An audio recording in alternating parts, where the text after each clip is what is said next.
काल हर कष्ट हर दुख हर दारिद्र हर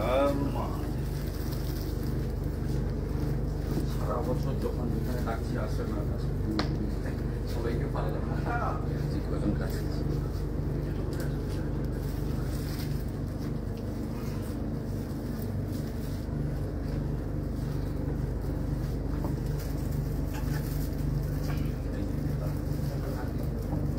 তোমার ভালোবাসা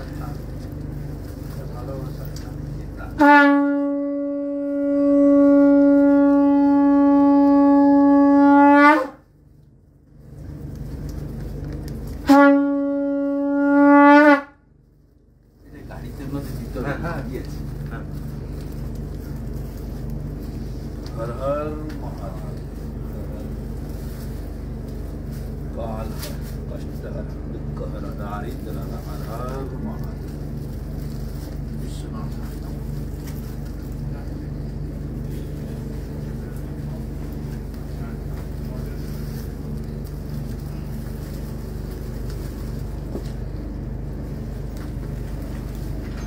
দাদা হয়ে গেছে বসে অনেক কথা দিয়েছে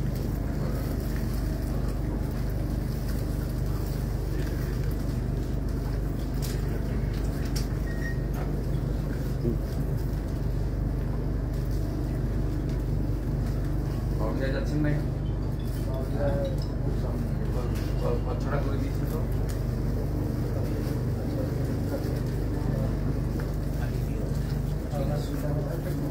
আপনাদের ভোজন হয়ে গেছে না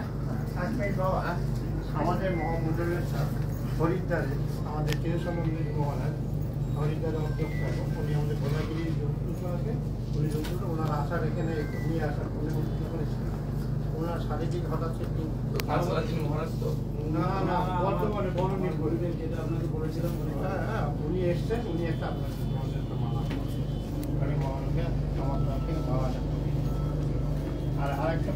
বিমল দাসগুপ্ত প্রদ্যোৎ ভট্টাচার্য জগন্নাথ বন্ধু পাঁচাদের মতো প্রাতঃস্মরণীয় স্বাধীনতা সংগ্রামীদের সন্ত্রাসী বলে সন্ত্রাসবাদী বলে এই পশ্চিমবঙ্গের সরকার এবং সরকারি ব্যবস্থাপনাটা কমপ্লিটলি অ্যান্টি ন্যাশনাল মাইন্ডসেট শুধু অ্যান্টি হিন্দু নয় অ্যান্টি ন্যাশনাল মাইন্ডসেট এবং সুযোগ পেলে এরা আলাদা দেশ নইলে বাংলাদেশের সঙ্গে জুড়ে দিতে পারে এদের মাইন্ডসেটটাই ভয়ঙ্কর এবং এটা খুব অত্যন্ত নিন্দনীয় ক্ষমার অযোগ্য কোশ্চেন সেটারের নাম প্রকাশ করুক তার সঙ্গে এই কাশ্মীর মাঙ্গে আজাদি টুকরে টুকরে গ্যাংয়ের সম্পর্ক আছে কিনা যারা দেশ বিরোধী সেটা আমাদের জানতে হবে এবং মাননীয় মুখ্যমন্ত্রী তিনি তো সব দপ্তর চালান শিক্ষা দপ্তরও তিনি চালান ব্রাত্য বসুর কোনো রোল আছে বলে আমি দেখতে পাই না তা ওনাকে ক্ষমা চাইতে হবে স্বাধীনতা সংগ্রামীদের সন্ত্রাসী বলা যায় না ক্ষমার অযোগ্য অপরাধ করেছে যদি ভুল হয়ে থাকে ক্ষমা চাইবেন এবং কোশ্চেন সেটারকে দৃষ্টান্তমূলক পানিশমেন্ট দেবেন এইটুকুই আমরা চাইব আজকে আর অনেকগুলো ওয়ার্ড তো টাইপো মিস্টেক হয় না একটা ওয়ার্ড হলে টাইপো মিস্টেক হতে পারে তাহলে সন্ত্রাসবাদী মানে এত গুরুত্ব এদের মাইন্ডসেটটাই এরকম নইলে পশ্চিমবঙ্গে পাহেলগাম ইনসিডেন্টের পরে কাশ্মীরে কেন জল বন্ধ করেছো নরেন্দ্র মোদী জবাব দাও মৌলালি থেকে ধর্মতলা মিছিল করার অনুমতি পুলিশ দেয় মাসুদ আজহারের জঙ্গি ঘাঁটি গুড়িয়ে দেওয়ার পরে এখানকার লোকেরা স্লোগান মিছিল বের করে যুদ্ধ নয় শান্তি চাই কেন অনুমতি দেবে সরকার পুলিশ সরকার তো ভারতের একটা অঙ্গ পশ্চিমবঙ্গ তো আলাদা স্বাধীন দেশ নয় নেশন ফার্স্ট দেশ আগে কেন এটা করতে যাবে? কেন আপনার 15ই আগস্ট 26শে জানুয়ারি যাদবপুর ইউনিভার্সিটিতে পালন হয় না? কেন বন্দে মাতরম সেখানে নিষিদ্ধ? কেন জাতীয় সঙ্গীত গাইতে দেবে না?